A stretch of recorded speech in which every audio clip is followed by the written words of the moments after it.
Sí, lo que dice es, claro, se pueden hacer síntesis de muchos tipos y las mezclas más extrañas. Efectivamente puede haber nacionalismos que a veces ser fundamentalmente derechas que encima sean hiperreligiosos, ¿no? Lo cual ya es, en fin, terrible, una mezcla, ¿no?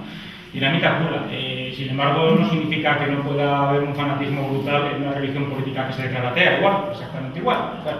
Entonces, en el caso de Cachemira en concreto que citas, ahí se aplicó el principio este de cuius regius e ius religio. Como resulta que el Maharaja de Cachemira era de religión hindú, aunque la mayoría social era musulmana, se les impidió incorporarse a Pakistán cuando la partición de la India británica, se quedaron con la India, los resultados que todos conocemos. Pero claro, eso ha añadido al problema de que los musulmanes consideran que cuando ellos son mayoría, de ninguna manera pueden tolerar que la comunidad política no sea la umma, es decir, la comunidad islámica, como creo que de eso ya habéis hablado. Supongo, no sé si no le falta explicarlo. El verdadero problema que tiene el Islam no es tan raro, era el mismo que tenía la Iglesia Católica antes de la secularización, es decir, en la Edad Media, cuando el Papa de Roma era el que coronaba al emperador, nada menos, el emperador del Sacro Imperio Romano Germánico, la autoridad daba al Papa. Yo no sé si el Islam puede o no pasar por una secularización como el cristianismo, en cualquier caso, desde luego, no deberíamos hacer algo para que no tuviera otro remedio, en cualquier caso. Y yendo a lo que dices, todavía hay fórmulas más complicadas de esto. A mí un caso que me parece verdaderamente fascinante, y creo que a todo el mundo, es el de Israel, ¿no? Claro, Israel es un Estado, en principio laico, porque cuando lo fundan los sionistas, Israel, de hecho, no tiene una constitución escrita porque nunca se han puesto de acuerdo exactamente en qué es la ciudadanía israelí. Entonces, hay ciudadanos israelíes que son cristianos y ciudadanos israelíes que son musulmanes, pero es una minoría muy pequeña, ¿no? En cambio, cualquier judío, por el hecho de serlo, tiene acceso automático a la ciudadanía israelí si quiere. Pero de vez en cuando aparece gente que es judía dudosa. No sé si os acordáis de aquel caso fascinante de esta comunidad judía que había en Etiopía, los Falasa, que fueron llevados a Israel en avión cuando estaba Etiopía en plena crisis, y entonces llegaron allá y horror, esto no estaba en la Biblia, coño, judíos negros. Sí, un problema muy serio de asimilación, porque los ultraortodoxos judíos son muy racistas, como algunos ortodoxos, y entonces no estaba previsto esto del negro judío, ¿no? Entonces esto es un problema muy serio. Es una tontería, pero eso presenta una de las cosas a los que lleva justamente la mezcla de la política con la religión. Es decir, Israel, por muy democrático que lo sea, yo creo que es un Estado democrático internamente, es decir, para lo que es la ciudadanía israelí. Externamente es un Estado, como todos sabemos, que no se caracteriza por su respeto escrupuloso a los derechos humanos, al derecho internacional ni a nada. Y entonces, uno de los problemas que tiene es que Israel está, en mi opinión, en una especie de bucle melancólico, de callejón sin salida, que es el de ser un Estado confesional que no lo es. Porque si fuera confesional sería antidemocrático. Esa es la paradoja, ¿no? Y claro, entonces sería una especie de cosa que no tiene solución, al menos internamente. No sé con qué es lo que ocurrirá. Entonces, lo que sí sabemos, o lo que hemos aprendido, creo yo, es que un poco lo que decía, la separación creciente entre Estado e Iglesia siempre es buena, y curiosamente buena para las iglesias, siempre y cuando renuncien a dominar. Es decir, para los musulmanes es bueno que los estados occidentales sean laicos, porque eso les permite tener vida religiosa musulmana, cosa que hubiera sido imposible en la España de Felipe II, que los puso a todos en el fuerte, los echó a patadas. Claro, ¿por qué? Porque no era laico. Y viceversa, para los cristianos, pues no hay manera de tener vida libre comunitaria en los países musulmanes, incluso en Argelia, que se define como Estado laico, porque la apostasía, como os han explicado, está prohibida. Entonces, solamente un Estado más laico, donde la separación de la religión lleva a que la religión sea algo comunitario, pero libre y optativo y básicamente privado, permite que no entre en conflicto con la vida política. Sí, bueno, en relación tanto con esta pregunta como con la anterior, que ya remite una de esta mañana sobre la creciente presencia de los grupos musulmanes en España, que decía, ¿cómo se llama? Sandario.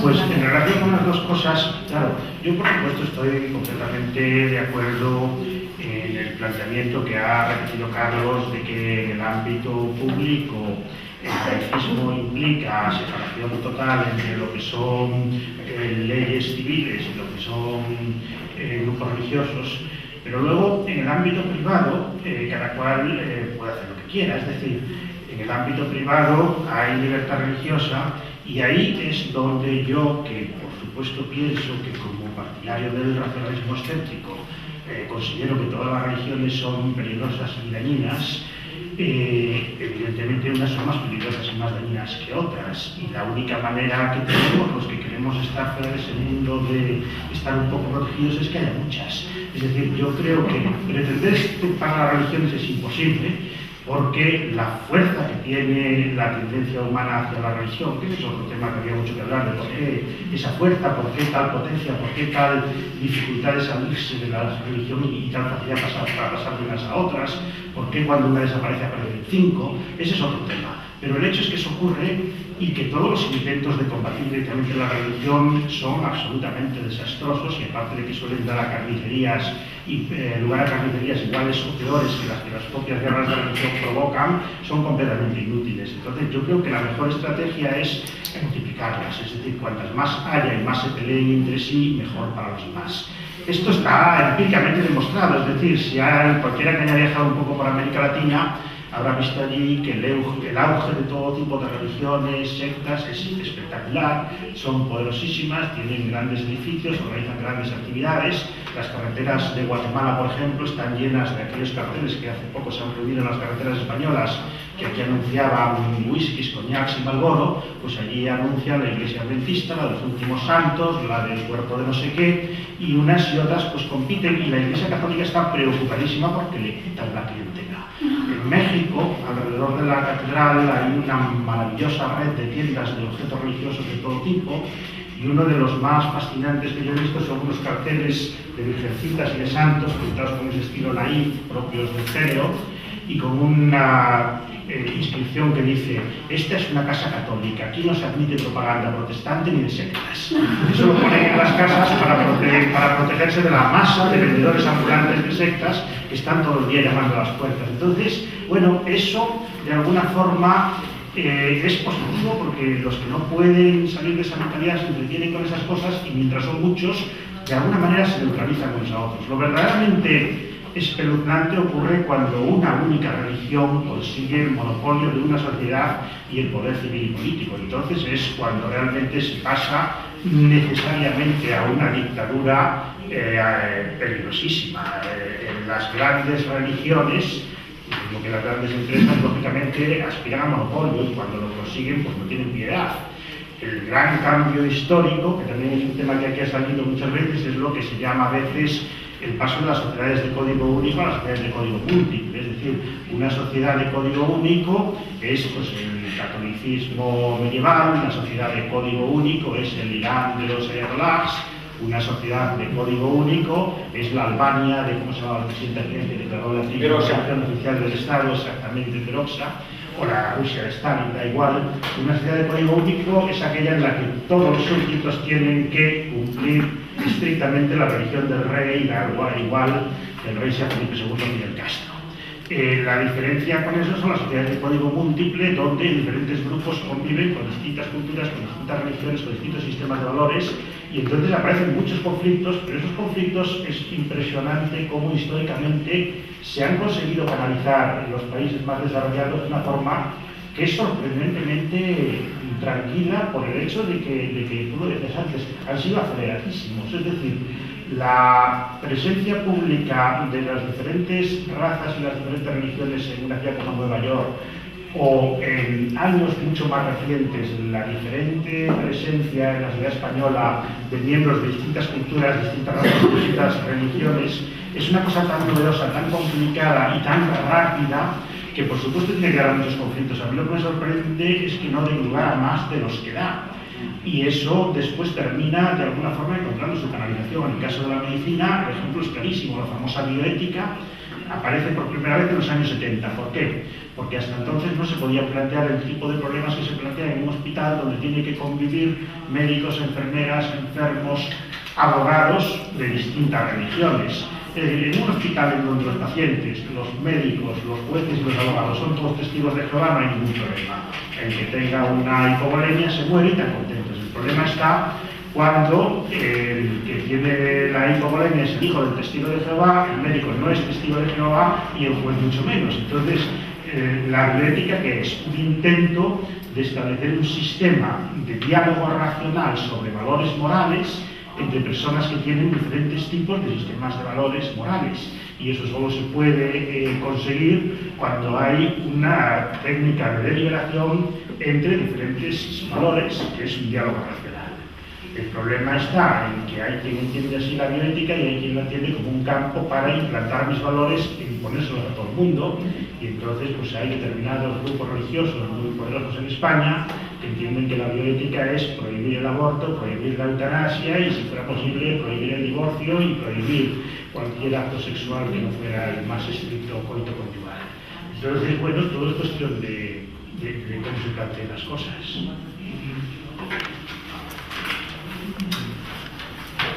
Hay dos palabras, yo creo que podemos cerrar, son las 6, con esas dos palabras. Primero está Eva y después está Roger. La mía es muy... Espera un poquito. Bueno, yo ahora referir un poco a la construcción del Estado laico que apuntaba Carlos. Mi pregunta es, ¿cómo realmente es posible llevar a cabo de forma satisfactoria un Estado laico sin caer, por supuesto, en ese traslado de doctrina que antes se refería? Y sobre todo, ¿qué nivel de conciencia hay en España en estos momentos de conciencia laica? Porque llevamos unos cuantos años de Estado a confesional y me parece que si hiciéramos una encuesta hoy en el territorio, creo que poco habría cambiado. Pues bien, empezando por el final, es verdad que aquí laico es una palabra como otras bases. Agita bajas pasiones y inmediatamente la gente se pone o a la defensiva o quiere quemar la iglesia. Entonces es una cosa un poco... Yo creo que el tema es sí, y la sociedad yo creo que está mucho más evolucionada que, por ejemplo, la clase política y las instituciones. La clase política me refiero a esta casta de políticos profesionales que hay un poco por todas las esquinas, que nunca se han dedicado a hacer otra cosa y que cualquier cambio le pone nerviosos. Entonces, el problema que hay con el PSOE e Izquierda Unida, que supuestamente son más laicos que nadie, etcétera, es que yo creo que les da pavor cualquier cambio real. Por ejemplo, claro, tener en cuenta que la Constitución define a España como un Estado confesional. Entonces, si quisiéramos cambiar eso, habría que poner que es un Estado laico. Entonces, eso significaría cambiar la Constitución. Uy, qué lío, quita, nada, que no se toque. Entonces, hay cosas todavía peores que esas. El famoso... el acuerdo con la Santa Sede, el famoso concordato. El concordato es un resto del derecho medieval absolutamente intolerable, porque no es un acuerdo con la Iglesia española. A mí me parece que es lógico que el Estado tenga un acuerdo con la Iglesia española, como tiene con cualquier organización social importante. Esto no se puede ignorar que es una organización social muy importante, ¿no? Pero claro, no, es un acuerdo con un Estado extranjero que se llama Ciudad del Vaticano que restringe la soberanía del Estado en determinadas materias como la educación. Pues no puede ser. Eso que sustituirlo, no se atreven. Prefieren dejarlo como está. Entonces, con salir de vez en cuando diciendo 4 cosas contra algún preboste de la Iglesia, que siempre lo pone muy fácil, ya está, ya han cumplido el programa. Me da la impresión de que la sociedad en esto está mucho más avanzada y luego hay un problema de que España, pues por desgracia, sigue siendo un país con muy poca cultura política y entonces palabras como laico o laicismo la gente las entiende mal, ¿no? Yo tengo un amigo jesuita que siempre me dice lo mismo cuando sale este tema. Dice, me digo lo de laico y tal, me parece bien, en fin, tengo algunos reparos, comprenden eso jesuita que se le va a hacer, ya muy mayor, no puedo cambiar. Ahora bien, anticlericalismo nunca es suficiente el que hay. O sea, que él mismo considera que en esto siempre se está demasiado a la baja en vez de ser más agresivos. Y bueno, claro, respecto al asunto de cómo coger un Estado laico, yo creo que en realidad es una cuestión, como ha apuntado muy bien en mi opinión José, de pragmatismo. O sea, yo no haría del laicismo tampoco una construcción ideal, sino algo puramente pragmático que esté reflejado en las leyes y que vayamos, por lo tanto, a depurar cuestiones que están hoy en día contradiciendo el laicismo. Por ejemplo, que me parece muy importante la idea de que las instituciones, en todos los casos en que aparezcan cuestiones de tipo simbólico, espiritual, religioso, etcétera, tienen que ser rigurosamente neutrales. Es decir, no solamente en materia de religión, por supuesto, sino en cosas que están muy relacionadas con la religión. Antes citamos el nacionalismo, porque el nacionalismo seguía tan rezagante, mientras que el marxismo y algunas otras cosas pues, no pasan por sus mejores momentos, no son un riesgo de ninguna clase. Pero es que estas campañas que en España se hacen con tanta alegría y que nos cuestan un dineral, además, que es nuestro, en que se nos dice qué es la lengua propia, cuáles son las costumbres que tenemos que tener, qué sentimientos debemos de cultivar respecto a tal. Esto atenta contra la neutralidad de las instituciones. Las instituciones no tienen que decirnos absolutamente nada de qué tenemos que sentir ni pensar sobre nada, salvo pagar nuestros impuestos, porque si no las instituciones desaparecerían y punto. Entonces, claro, esto es muy importante porque yo no entiendo esa manera de organización. Consiste en ir obligando a las instituciones a que sean cada vez más neutrales y renuncien a cualquier tipo de pretensión de instruirnos, y no digamos de obligarnos, sobre cuestiones de tipo sentimental, identitario y religioso. Para mí van en el mismo paquete. Aquí, por supuesto, se habla de la religión, pero creo que hay vasos comunicantes clarísimos. Basta con ver el hecho de los primeros que en España se apuntaron a la erradicación del bilingüismo social de las instituciones fueron los curas. Es decir, tanto la Iglesia vasca como la catalana se pasaron a la llamada lengua propia, entre comillas, que es otro concepto antilaico por excelencia, con enorme entusiasmo. Por algo será. Es decir, ahí hay vasos comunicantes, hay relaciones. ¿Qué es decir, por lo tanto, más laicidad? Más neutralidad. No decir a la gente lo que tiene que hacer ni pensar. Y entonces, efectivamente, yo creo que, como muy bien apuntado José, si luego hay diferentes creencias que compiten entre sí, esto va a ser bueno para todos. Para ellos, porque van a poder competir tranquilamente, salvo, bueno, es verdad, no seamos frívolos, es verdad que hay determinadas creencias religiosas que sencillamente no tienen cabida en una sociedad democrática. Por lo tanto, no deben ser toleradas. Eso está claro. Y ahora la lucha va por ahí, ¿no? Pero, una vez, digamos, apartadas estas confesiones religiosas que no tienen cabida en una sociedad democrática, lo que hay es simular la competencia y que hagan el mejor, o sea, ninguno.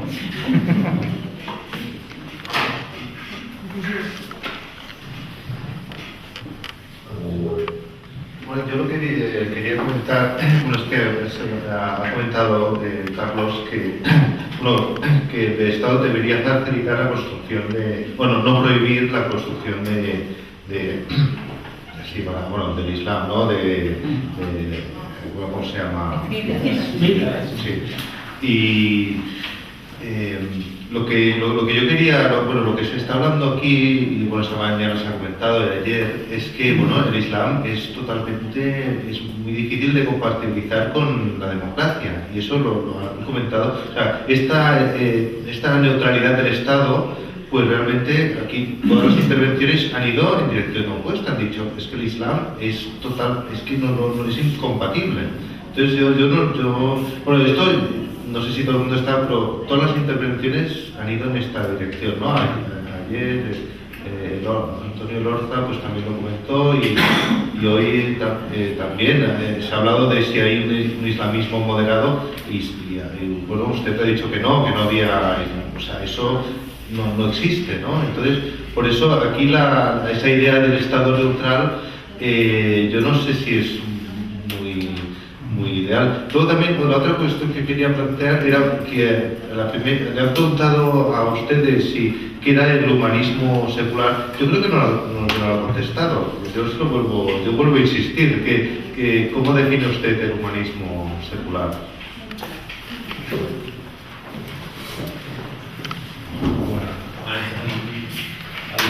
Maria to define secular humanism.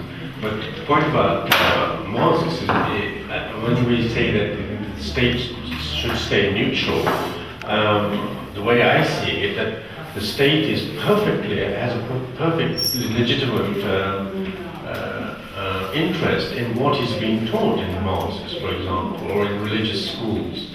I don't know if you've been following in the United States in the last 10 days. They discovered a religious school in Virginia funded by Saudi Arabia and linked to a mosque also funded by Saudi Arabia. They were teaching jihad, and they were teaching that the Jews were inferior human beings and so on. It's scandalous. I think the state should interfere there. I don't think that the state should remain neutral if they're teaching hatred of Christians and Jews in the mosque. And I cannot, I'm sorry, I just do not see how the state can stay neutral, because you are actually depriving the other citizens of a country from their rights, because their rights that should be defended by laws, the man-made secular laws that should teach all people is equal. So I don't agree that we should just let them teach whatever they want, certainly not. I think neutrality, we cannot stop them wanting to perform their rituals and rites and so on, but according to the laws of the country. Bueno, el contexto entonces de lo de la neutralidad, vamos a ver, que el Estado tenga que ser neutral, excepto en casos en que no puede serlo, porque son conductas que van contra las leyes del Estado, lógicamente, aquí nos estamos refiriendo. Imaginemos, por ejemplo, que una comunidad religiosa pretende que sus creencias matrimoniales o que su idea de que la mujer es inferior, etcétera, o su defensa de la poligamia tienen que ser reconocidas por la legislación. Pues no puede ser, por eso el Estado se le decidió que la poligamia está prohibida y punto. Pasan luego cosas muy curiosas. Hace poco hemos descubierto que en España se pagan pensiones de viudedad a viudas de matrimonios polígamos. Y todo el mundo lo tenía cuidadosamente oculto, con el argumento supuestamente humanista de que, claro, pobres viudas, eso ya. Pero hay otras maneras de que las mujeres que han enviudado cobren una pensión del Estado, pero no reconocer de facto la poligamia. Eso es un ejemplo de cómo el Estado ha de ser neutral, pero no ciego, ¿no? Que es distinto, eso está claro. Ahora bien, dicho esto, por una parte, una cosa es el Estado y otra cosa es la sociedad. Una cosa es que la sociedad cultive la libertad y a los que tienen creencias religiosas que van contra la libertad se los reproche, les critique, les diga que eso no puede ser. Y otra cosa es que el Estado se erija en una especie de policía, que es el que le dice a la gente lo que tiene que creer y lo que no. Entonces estamos justamente en un relativismo traicionando los ideales del Estado liberal democrático. Creo que esto es importante distinguirlo. Es decir, a mí me parece clarísimo, fuera de toda duda, que el Estado, su única función, y no tiene otra, y bastante lo aguantamos, es garantizar la total libertad de los ciudadanos en base a las leyes que ellos han aprobado, nada más. Y en esas leyes, si el Estado es laico, no entran sus creencias religiosas. Esta es la cuestión. Entonces, imagínate, es como si decimos que el nombre del conocimiento científico, como el paradigma evolucionista no lo pone en duda nadie que tenga los conocimientos de ciencia, decide que a los que no creen en el evolucionismo los echamos. Pues mira, ¿qué le vamos a hacer? Pues hay gente muy bruta, es decir, si se empeñan en que no, que Darwin era un chalado y que no quieren que su abuelo fuera un mono, como me dijo a mi profesor, porque yo estoy de bachiller y me hizo mucha gracia, era su argumento. ¿Cómo va a tener razón Darwin? Significaría que mi abuelo era un mono, ni hablar. Y bueno, no solo tu abuelo, se lo había contestado, pero en fin, dejando esto de lado, el verdadero problema es que la sociedad democrática constituida, la sociedad abierta, admite, no la admite, sino que reconoce que tiene que convivir con creencias que son muchas veces absurdas, disparatadas e irracionales. El problema es que se traduzcan en actos, en acciones. Es decir, alguien puede decir que las mujeres son inferiores, pero no puede ejercer, no puede actuar de esa manera. Puede haber gente que piense que la crisis económica y el paro se arreglarían estupendamente restaurando la esclavitud. Pues que lo piense, pero como lo diga un público se va a enterar, porque eso es delito.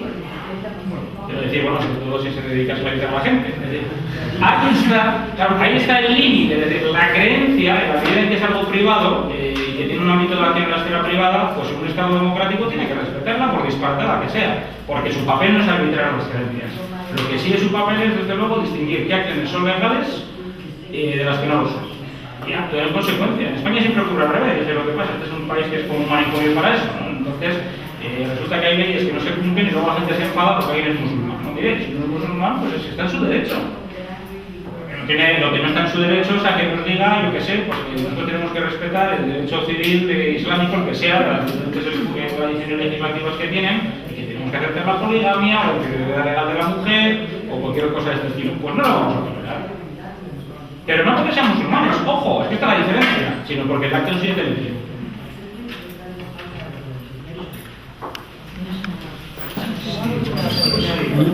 Para terminar, vamos a ver. A mí me interesa realmente lo que ha planteado Eva de hasta qué punto los avances del laicismo son tan pequeños y se puede hacer tan poca cosa. Y también, aunque más marginalmente, esa especie de impresión que han sacado las personas, sobre todo que estuvieron ayer y esta mañana, acerca de que el Islam es irrecuperable para la democracia. A mí me interesa mucho más lo que tienen en común las diferentes creencias que lo que las diferencia. Yo no creo que el Islam sea más irrecuperable para la democracia que el catolicismo. El catolicismo, antes de hablar de Torquemada de hace 500 o 300 años, era absolutamente irrecuperable para la democracia. Empezó a ser democrático cuando perdió poder, cuando se le obligó a recortar sus derechos, cuando se le quitaron posibilidades de no serlo. Es decir, todos los totalitarismos no se hacen tolerantes más que a palos y a la fuerza. Y en la medida en que el Islam pierda fuerza, es posible que sea tan democrático como es ahora la Iglesia Católica Española, creo que sea particularmente democrática. Pero eso conecta con lo que a mí realmente me parece importante, que es el asunto de ¿qué se puede entender desde el punto de vista de un racionalismo laico y exceptivo que es un avance, y si realmente esos avances son tan pequeños? Yo creo que esos avances en España en los últimos 40 años son espectacularmente grandes, impresionantes, increíblemente buenos. Y para ello pues no hay más que pensar en lo que era los últimos años del franquismo y lo que pasó a continuación cuando todo el mundo se esperaba. Yo me acuerdo cuando yo era pequeño y le preguntaba a mi padre, ¿y cuando se muera Franco qué va a pasar? Y me decía, ay hijo mío, eso nadie lo sabe. Todos se nos ponían un nudo en la garganta, porque parecía, ¿y qué pasó? Pues nada, ¿por qué? Porque la sociedad iba por delante del régimen político y porque ya había una mentalidad pluralística, predemocrática, preliberal, que había venido siendo durante 10 o 20 años desarrollada poco a poco por la entrada del turismo, por la entrada de la televisión, por la entrada del cine americano, por la relajación de la censura, por la multiplicación de discursos diversos con diferentes sistemas de valores.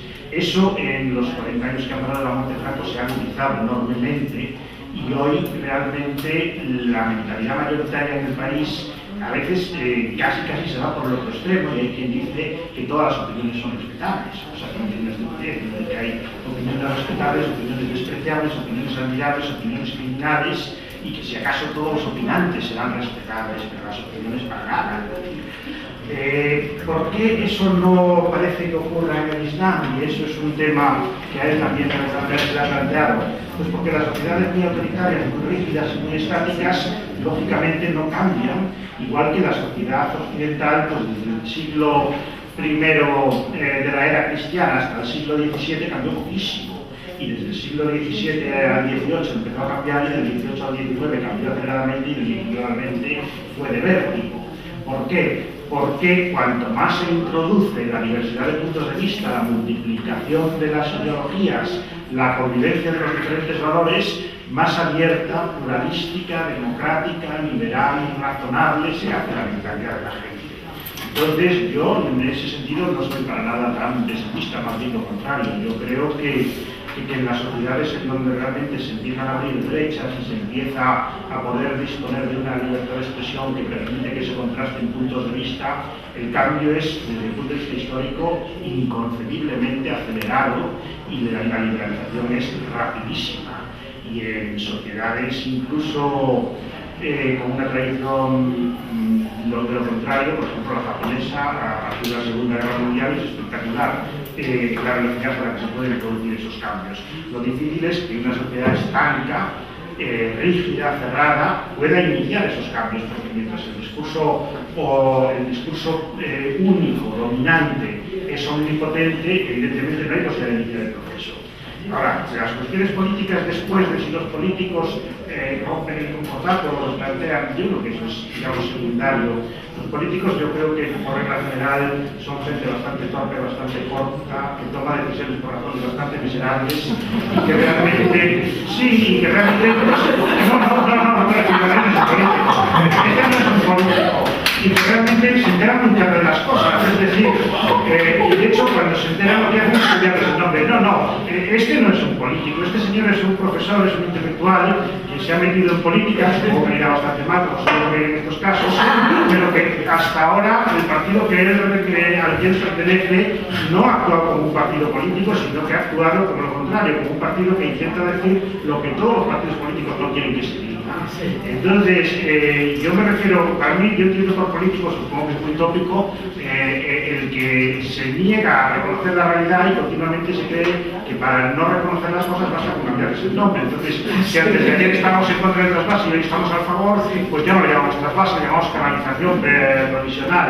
Si hay crisis económica y nosotros estamos gobernando, pues le llamamos desaceleración acelerada o no sé qué, o al revés. Entonces, por política es una palabra muy noble, la verdad es que en la práctica lo que se suele ver es un intento de negar la realidad y de disimular para poder siempre mantener la imagen de que nosotros lo estamos haciendo muy bien y la competencia muy mal.